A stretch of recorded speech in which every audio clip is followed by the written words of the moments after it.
Fala galera, sejam bem-vindos ao canal. E hoje nós vamos fazer um panorama dos temas mais importantes. A agenda de Lula nos Estados Unidos e a rejeição da PEC da blindagem. E também o encontro entre Lula e Zelensky, pegando fogo. E as pistas de tudo que está por vir. Se você ainda não é inscrito, aproveita para se inscrever, ativar o sininho e compartilhar este vídeo. Ajuda bastante para o nosso canal crescer, beleza?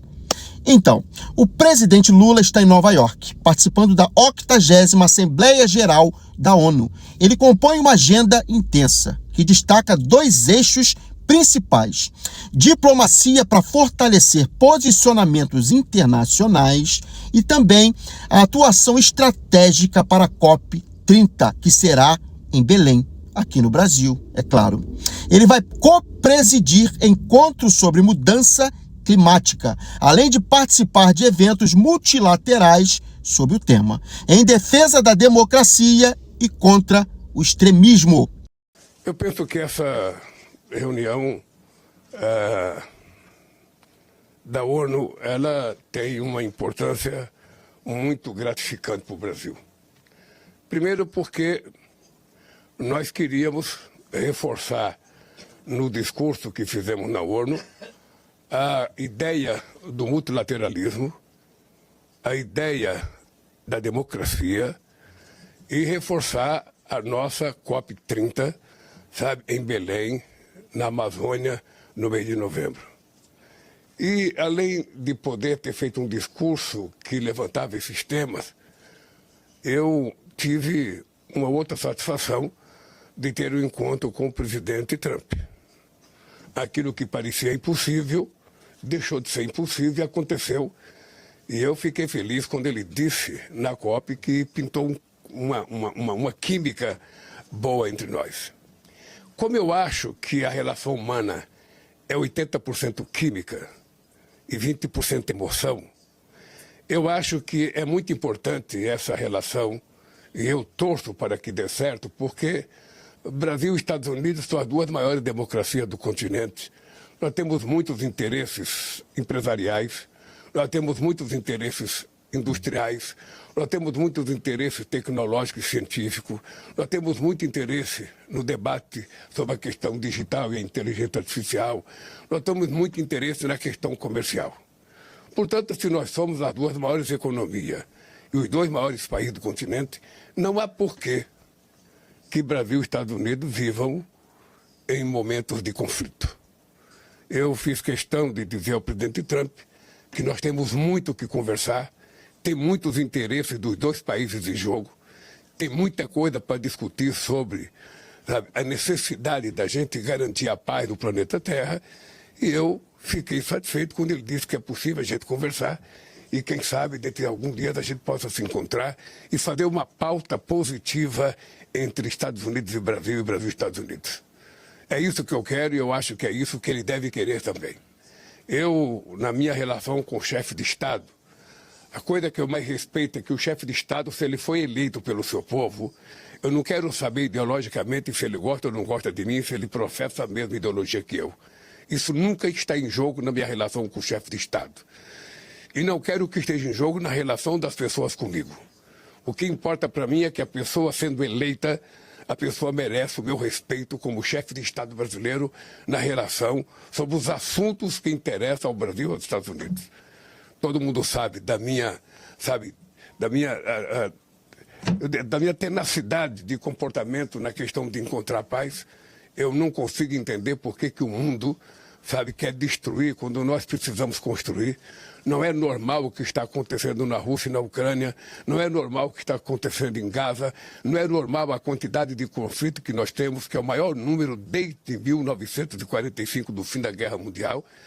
Sabe, não é normal a quantidade de países que estão gastando trilhões de dólares em armamento, quando nós precisaríamos gastar trilhões de dólares para acabar com a fome no mundo, que são 670 milhões de seres humanos passando fome.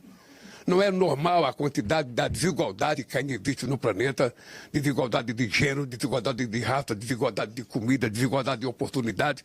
E cabe a gente utilizar os recursos que nós conseguimos produzir em cada economia para que a gente possa diminuir essa desigualdade e fazer do planeta Terra um habitat normal, sabe, para todos os seres humanos e não apenas para alguns privilegiados que detêm muitos recursos. Um momento bastante comentado na agenda. O encontro informal com Donald Trump nos bastidores da Assembleia. Trump afirmou, olha só, gente, Trump afirmou que pretende se encontrar com o presidente Lula novamente na próxima semana, entenderam? E fez elogios ao Brasil. Não tenho surpresa. Não tenho.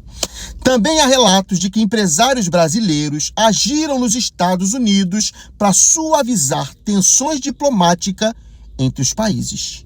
O governo, porém, sustenta que o alinhamento é resultado da política estatal e não de ações privadas. E agora, vamos cruzar com outro momento crucial.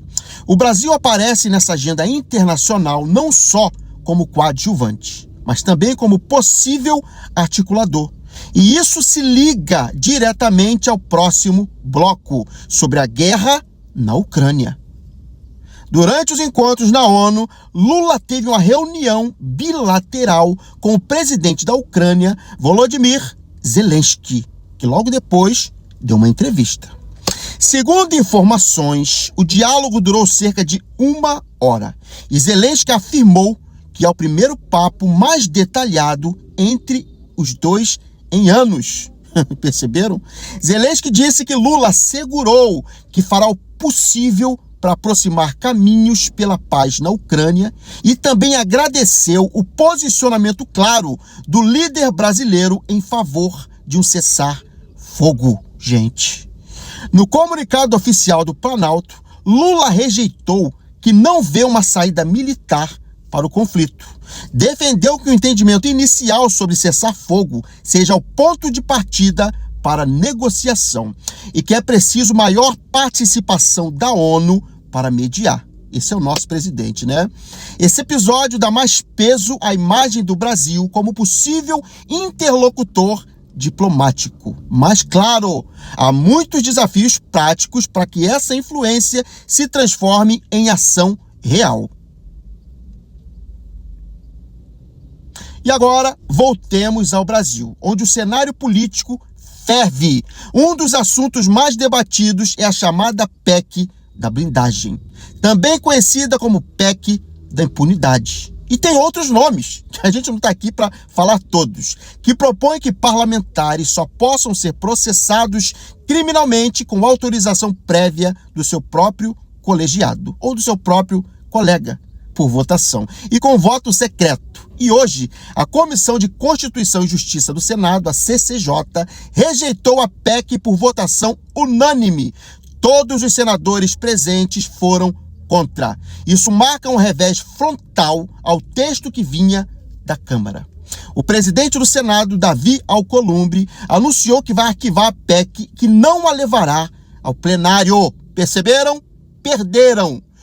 Assim, tendo em vista que a Comissão de Constituição e Justiça, no dia de hoje, de forma unânime, aprovou o parecer da lavra do senador Alessandro Vieira sobre essa proposta de emenda constitucional, concluindo no seu parecer pela sua inconstitucionalidade e injuridicidade e no mérito pela sua rejeição, esta presidência, com amparo regimental claríssimo, determina o seu arquivamento sem deliberação de plenário. Essa rejeição unânime é simbólica, mostra que o Senado não quer ser conivente com uma proposta que muitos avaliam como um risco à separação de poderes e ao combate à corrupção. Acho que todo mundo percebeu isso, né?